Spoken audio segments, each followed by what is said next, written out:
So hello and welcome friends. Thumbnail देखकर तो आप लोग समझ ही गए होंगे। गाइस, वीडियो शुरू करने से पहले मैं कुछ कहना चाहूँगा। प्लीज़ मेरे वीडियो को एंड तक ज़रूर देखें, लाइक करना ना भूलें और सब्सक्राइब करें मेरे जेन्युइन वर्ल्ड चैनल को।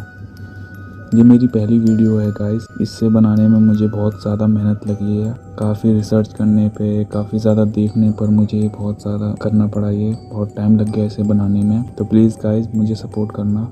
अगर मेरी कहीं गलती दिखे आपको तो नीचे कमेंट सेक्शन में मुझे ज़रूर बताना। मैं कोशिश करूँगा कि अगली बार वो प्रॉब्लम सॉल्व कर ही आगे वीडियो। तो चलिए शुरू करते हैं।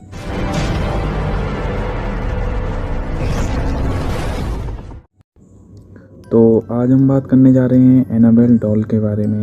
आपने बहुत सी डॉल्स के बारे में सुना होगा, मूवीज़ में देखा होगा, पर ये डॉल रियली में एग्जिस्ट करती है। आपने इसके नाम मूवीज़ भी देखी होंगी, पर इसकी रियल स्टोरी मूवीज़ से हटके है। इस डॉल की जहाँ से शुरुआत हुई मैं आप सबको वहीं से बताता हूँ एकदम विस्तार से। अमेरिकन लेखक जॉनी ग्रुएल ने सबसे पहले अपनी रचना में इसका जिक्र किया था, लेकिन सच तो ये है कि बड़े ही अजीब तरीके से ये डॉल उनकी ज़िंदगी में आई और ज़िंदगी ख़राब करके चली गई। दरअसल बात उस वक्त की है जब जॉनी ग्रुएल बच्चों के लिए किताब की रचना करने जा रहे थे। उन्होंने रेज़डी अन सीरीज़ नामक एक किताब के साथ एनाबेल डॉल को लॉन्च किया। मतलब पहली बार वो दुनिया की नज़रों में आई। वैसे तो ये डॉल जॉनी ग्रुएल को अपनी बेटी के बैकयार्ड में मिली थी। जब उनकी बेटी मार्शेला पैदा हुई तो वो हर वक्त उसी डॉल से खेलती रहती थी, पर किसी को क्या ही अंदाज़ा होगा कि वह एक शापित गुड़िया भी हो सकती है। और दुख की बात तो ये है कि उनकी बेटी मार्शेलिया की 13 साल की उम्र में ही मौत हो गई। उनकी बेटी की मौत का कारण संक्रमण टीका बताया जाता है। मार्शेलिया की मौत के बाद जब रेज़डी अन स्टोरीज़ को जब मार्केट में गया, तब उस डॉल का मॉडल भी बुक के कवर पेज पर छापा गया। उनकी बेटी को श्रद्धांजलि देने के लिए ही लॉन्च किया गया था। इतना सब तो चलो हो ही गया, लेकिन जिस डॉल से उनकी बेटी खेला करती थी वो डॉल कहीं और ही गायब हो गई। मतलब कि कहीं और ही राह पर निकल चुकी। जॉनी ग्रुएल के घर से गायब हो गई चुकी थी वो। जिस तरह से वो डॉल घर में आई थी, जैसे कि अचानक ही बैकयार्ड में आई मिली थी वो उनको, ऐसे ही वो अचानक ही गायब हो गई, लापता हो गई। किसी को पता ही नहीं चला वो कहाँ चली गई। मार्शेलिया के फादर जॉनी ग्रुएल ने उसका बहुत पता लगाने की कोशिश की, लेकिन उसका पता नहीं चला।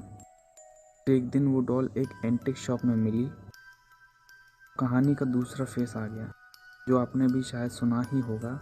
बात साल 1917 की है। एक नर्सिंग स्टूडेंट थी जिसका नाम था डोना। उसकी माँ ने ये डॉल उसको गिफ्ट करी थी, लेकिन डोना को शुरू से ही उस डॉल में चेंजेस दिखने लगे थे। उसमें अजीब चीज़ें नोटिस करने लगी थी वो।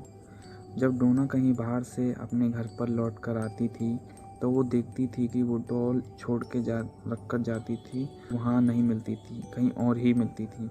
सब एक बार नहीं, काफ़ी बार होता था उसके। कभी डोना उस डॉल को एक रूम में रख कर जाती थी, लेकिन वो मिलती किसी और रूम के कोने में थी। ढूंढने पर वो कहीं और ही मिलती थी।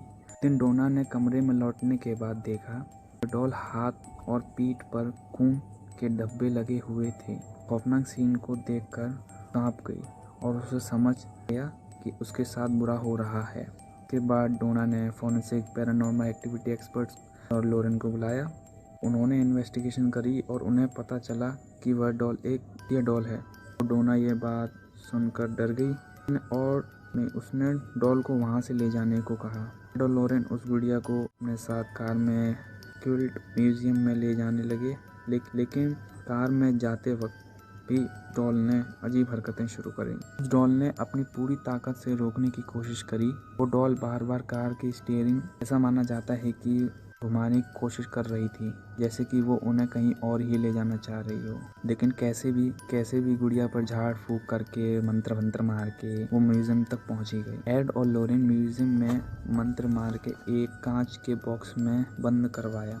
वह डॉल की आज भी वह एक्टिव है। मतलब उसमें अभी भी कुछ भूतिया शक्तियाँ हैं। एड एंड लोरेन का ऐसा कहना है कि एक बार एक फादर मिलने आए थे से, जिनका नाम जैसन ब्रूडफ्रेड था। वह वेरन से मिलने उनके ऑफिस आते थे तो वह उस डॉल को उठा के कह रहे थे कि ये सिर्फ एक डॉल है, ये किसी को कुछ नुकसान नहीं पहुंचा सकती है। लेकिन जब फादर वहां से लौटते हैं तो रास्ते में ही उनका मेजर एक्सीडेंट हो जाता है, वो घायल हो जाते हैं। इसके बाद वॉरेन एक शीशे के बॉक्स बनाकर डॉल को उसमें रखकर अपने म्यूजियम में रख देते हैं। उसमें रखने के बाद डॉल मूवमेंट दिखाई नहीं देती।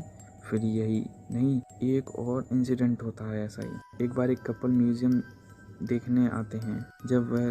जब वेरन उनको उस डॉल की स्टोरी सुनाते हैं तो वो कपल में जो लड़का होता है वो डॉल के थोड़ा करीब जाता है और डॉल को मजाक बनाता है। उस डॉल से कहता है कि ये डॉल किसी इंसान के शरीर पर घाव बना नहीं सकती, ये कुछ नहीं कर सकती, ऐसे ऐसे हो। वॉरेन उससे मना करते हैं कि ऐसा मत करो और वो सब बाहर निकाल देते हैं। लेकिन बाद में पता चलता है कि म्यूजियम से निकलने के बाद ही कुछ देर बाद पता चलता है कि उस लड़के की रोड एक्सीडेंट में मौत हो जाती है और लड़की जो उसके साथ होती है वो घायल हो जाती है। वो हॉस्पिटल में पहुंच जाती है जहां वो साल भर तक अपना ट्रीटमेंट कराती है, सही होती है। और फिर वहां वॉरेन पूछते हैं लड़की से जाकर कि क्या हुआ था, तो वो उन्हें बताती है कि वह दोनों उस डॉल का मजाक बनाते हुए बाइक से जा रहे थे। तभी अचानक वो अपने बाइक से कंट्रोल खो देते हैं और पेड़ से टकरा जाते हैं।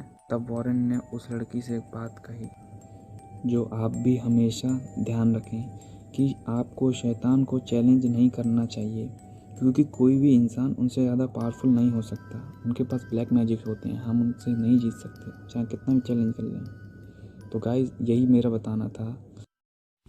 तो गाइज़ कैसी लगी मेरी वीडियो? उम्मीद है आप सबको अच्छी लगी होगी। अगर आपको कोई गलती लगती है तो कमेंट सेक्शन में बताइए। वीडियो को लाइक करें, मेरे चैनल को सब्सक्राइब करें जेन्युइन वर्ल्ड को, और वीडियो को शेयर करें अपनी फैमिली के साथ, फ्रेंड्स के साथ, रिलेटिव्स के साथ। ज़्यादा से ज़्यादा मुझे सपोर्ट करें। मैं आगे भी फैक्ट्स के ऊपर वीडियो लाने वाला हूँ, तो प्लीज़ मेरे चैनल को सब्सक्राइब कर लेना और नोटिफिकेशन बेल को भी दबा लेना, जिससे कि आप मेरी वीडियो को जल्दी से आकर चेकआउट करें। So thank